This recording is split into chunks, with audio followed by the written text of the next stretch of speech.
Hi, and welcome to Growing with Galen, where we grow not only naturally, but spiritually too. But today, we're focusing on the natural. We're at Smith's Tomato Farm in Steele, Alabama. Typically, I grow a big garden every year, but this year my tractor had problems and I still haven't fixed it yet, so I didn't have a garden. So I heard about this place from a friend of mine, and we decided we'd come over here and pick us a bunch of tomatoes and then can them. So right now we're picking them, and they're $1 a gallon, believe it or not. So it's well worth your drive to come out and get them. This is Smith's Tomato Farm in Steele, Alabama. But when we get done, we're gonna take them home and can a lot of them. So when we get back there, I'll show you how to go through the canning process of canning tomatoes.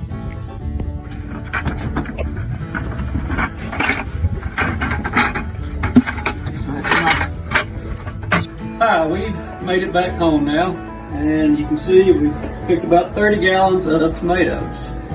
So, or if you're in the South, you call it maters. So, it's out here. So we got our 30 gallons of tomatoes, and I'm going to pick out, the best ones I want to can tonight. I may not do a whole bunch tonight because it's getting late in the evening, and I don't want to be up all night canning. So I'm going to get some just for the video so y'all can see how it's done. I'm going to pick out some today, and we'll do a few quarts, and then you'll know how to do it on y'all. Okay, we're here in the house now. I've gathered the tomatoes I want to try to can tonight. First thing you want to do, you want to get your tomatoes and put them in the sink and run the sink full of water. And just start washing them up real good, trying to get off any dirt that may be on it, or if the people we got them from, whether or not they might have sprayed stuff on them or not, you want to make sure you try to get that off. And you want to wash them in one batch of water to start with, and then you want to transfer them over into another batch of water just to try to get them even more clean. So that's what I'm going to do right now. And you want to make sure too that you've got a couple of really good clean. You want to wash these dish pans up.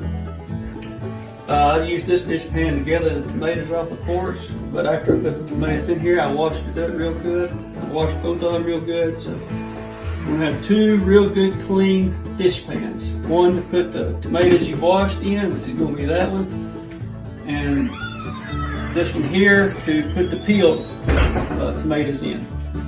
Once you've peeled them, you're gonna slice them up, put them in here. Okay, so we've got them washed, and I got them in my clean dish pan. And then I got another clean dish pan to put my peeled tomatoes in. Now, this time I'm going to say that a lot of people, in order to peel the tomatoes, some of them will stick them in hot water first, and that loosens up the skin on it and makes it a little easier to peel, or actually probably comes off a lot easier. And I've tried that a time or two, but every time I've tried it, it really ends up to me making the tomatoes more mushy and juicy, which I like a lot of juice, or some juice, but I like a lot of the meat of the tomato too. So to me, it's worth the extra effort and extra work to just go ahead and peel the tomatoes by hand and not try to boil them and loosen up the peelings on them. So right now we'll go ahead and get started. If you notice, this one here has got a little bit of a rotten spot on it right here on the end, and what I've seen so far, it's the only one that's got a rotten spot on it at all. So that's fine, nothing wrong with that, as long as it ain't too big. You can just cut that right out, peel it, and keep going. So we'll get started here.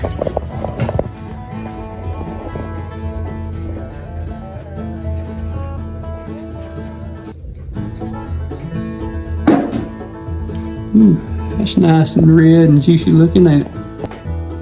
You want to make sure you get this core out. And a lot of times I'll highlight the green area in here, but this one doesn't seem to have it too bad. So I'm just going to go ahead and slice it. And if they're real big like this, I'll cut them into fourths. If they're not real big, I'll just cut it in half. So then you just move on to the next one. Okay, so I went down to the basement and I grabbed 7 quart jars and 7 of these lids. I think I'm going to end up with more than 7 quarts. So, but if I can, I'll go back and get some more and wash them all. But I got 7 right now, and then I got 7 of these rings. You're gonna need that.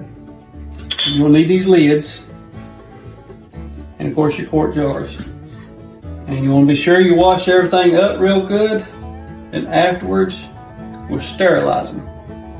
So right now I'm just going to wash them up, and then I'll show you how to sterilize them.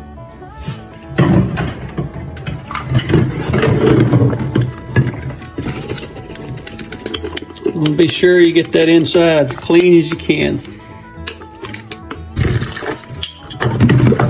Okay, so now we have washed the jars, we've washed the lids, and we've washed the rings. So the next step in the process is to sterilize the jars and the lids. When you do that, after you wash them, of course, bring it over here. You do that by getting a pot such as this. It don't have to be this big, but get a pot like this and put about roughly 2 inches of water in the bottom. And you put the jars in upside down. You put them down in here, like so, and you put them on the eyes. And you bring the water to a boil, and you want to get it to a good boil. And myself, I like to get the jars to a point where I can't really touch them with my hands. I want them that hot. And then when I get them that hot, then that's got to be hot enough to kill any bacteria that may have been in it. So that's what we're going to do now. I'm going to turn it on and just wait for it to boil and get hot. So now we've sterilized the jars and lids. Now we're getting ready to pack the jars. And for this part of the process, you're going to need, of course, your jars, sterilized jars, your sterilized lids, your rings, salt, a fork or a spoon of some sort, good size, a measuring spoon, and a cup like this. And I don't know the official name of it, but it's a cup of some sort. Funnel. So, you're going to start, put your cup on there, or your funnel on there, and that helps keep the juice off the top of your lid, because you don't want nothing on that lid that might keep your lid from sealing. Or you don't want nothing on top of this jar that might keep your lid from sealing down on the jar when you get ready to cook it. So, what you're going to do is start putting your tomatoes in there.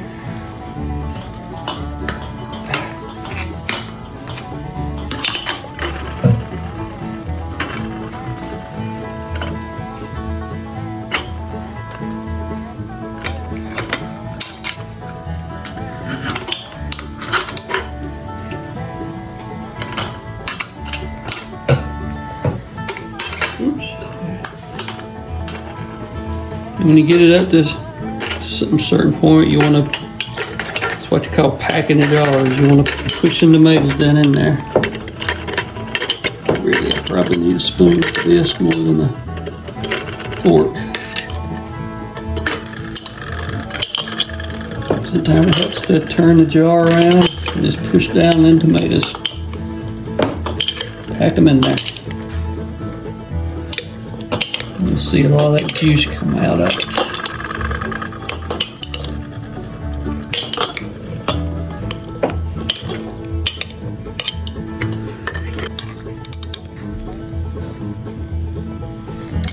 So there you go, that gets it kind of packed. Now you want to take your measuring spoon. It's 1 teaspoon for a quart. 1 teaspoon of salt per quart. You just stick it in there like that.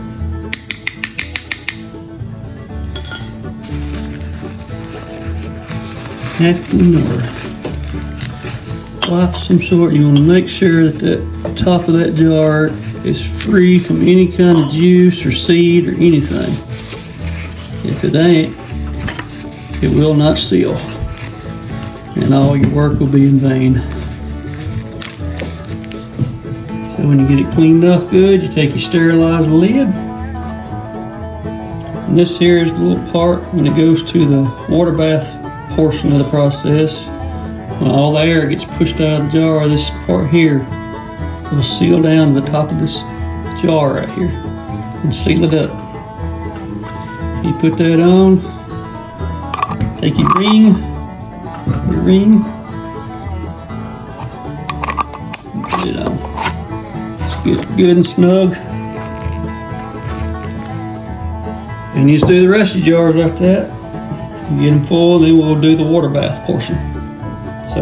So we've packed the jars, we've put the lids on, we put the rings on, just kind of get it good and snug, the rings on. And now we've put them in our pot here. We're going to give them what we call a water bath. Now a lot of times people will use a pressure canner, and that's what I've used all my life. Last couple of years I have started using a water bath method. This is what was done before they had pressure canners. I would be using my pressure canner, but last year when I used it, it got to where it wouldn't seal good. So I just started using the water bath this time, but hopefully next year I can use my pressure canner. But anyway, you want to put the jars in here, the packed jars, you see they're packed. You put them in here and you want to cover them with water about 1 inch over the top, anywhere from 1/2 inch to 1 inch over the top is fine, just as long as you get them covered good. And once you get them in there, this in here holds 5 quarts. You can get bigger ones that'll hold 7 quarts. Once you get them in here, put your lid on, put them on the eye, turn your eye on and let them heat up. Bring them to a boil. When they get to boiling, you want to let them boil a couple of minutes. I don't know, just guessing, anywhere from 2 to 5 minutes. And then you turn them off and let them cool.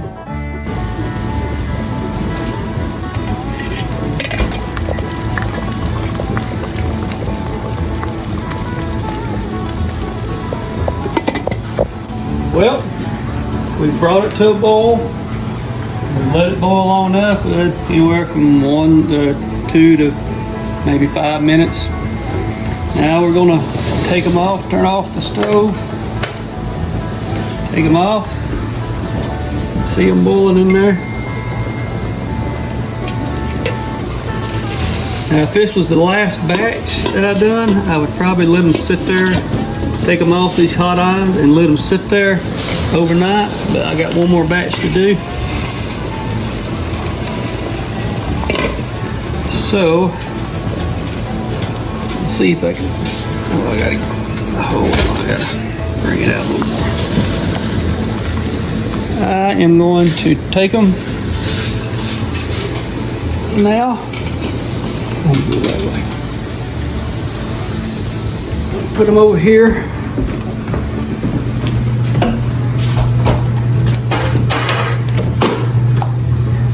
On this towel.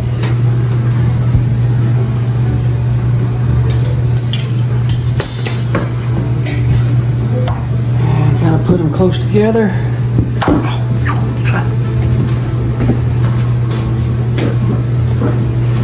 And put a towel around them. I don't really know how necessary it is to do this part of it, but my parents always done it, and I do it most of the time, but I have went without putting a towel around them, and they've done fine. So